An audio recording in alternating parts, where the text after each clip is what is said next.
hello छोरो high के छ खबर ठिक छ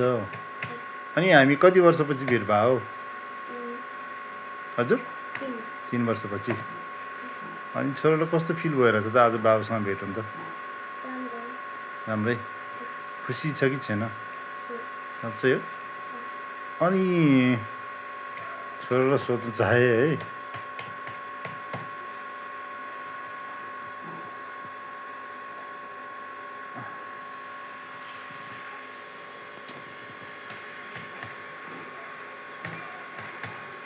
अनि छोरोलाई सोध्न चाहे है छोरोको छुट्टी हुँदाखेरि त यो दुईटा बाबा त सँगै हुँदैन अनि यो दुईटा बाबाको छुट्टीमा कुन चाहिँ बाबासँग चाहिँ अब बस्ने इच्छा छ त ल यसपालि रमाउन चाहन्छ त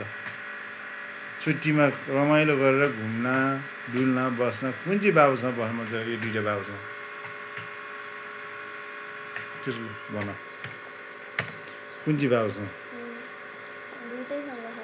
हो अनि फेरि हामी दुईटा बाबा त सँगै हुँदैन नि त यसपालि छुट्टीमा म उता जानुपर्छ घरमा बस्नु पऱ्यो हेरेर घरमा यो बाबा यहीँ बस्नुहुन्छ अनि भनेपछि कुन चाहिँ बाबासँग बस्ने त यसपालि छुट्टीमा कुन चाहिँ बाबासँग बस्ने दुइटैसँग त बस्नै मिल्दैन छ र म हेरेर बस्छु यो बाबा यहाँ बसेर काम गर्नुपर्छ यसरी अनि पैसा कमाउनुपर्छ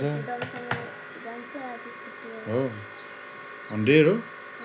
अनि यसपालि अनि पक्का आउने हो नि मसँग बस्न अनि यो बाबाले यसपालि रोक्यो भने के गर्ने 1 विक पनि बस्न दिएन भने आउन दिएन भने के गर्ने त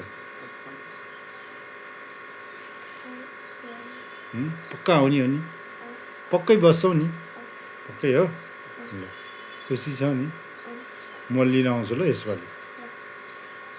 यो बाबाले चाहिँ मुगलिङसम्म पुऱ्याउन आउनुहुन्छ होइन अनि यो बाबाले चाहिँ मुगलिङसम्म लिन आउनुहुन्छ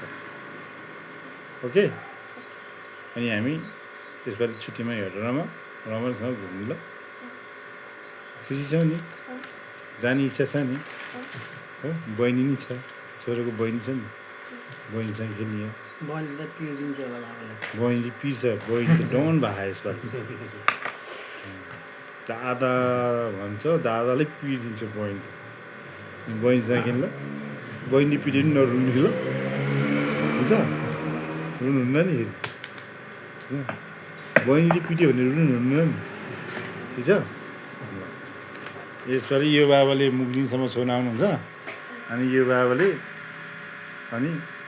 मुगलिङसम्म लिन आउँछ छोरोलाई हामी यसपालि 1 हप्ता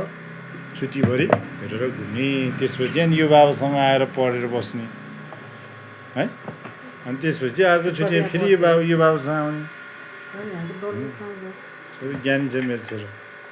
ज्ञानी छ नि है गुड छ नि अलिक स्वर सुनेन कि किन आज स्वर एकदम सानो आइरहेछ त किन के हो कि आइसक्रिमले स्वर सुका हो होइन अनि के निन्द्रा लाग्यो हो थाकिएको हो होइन बाई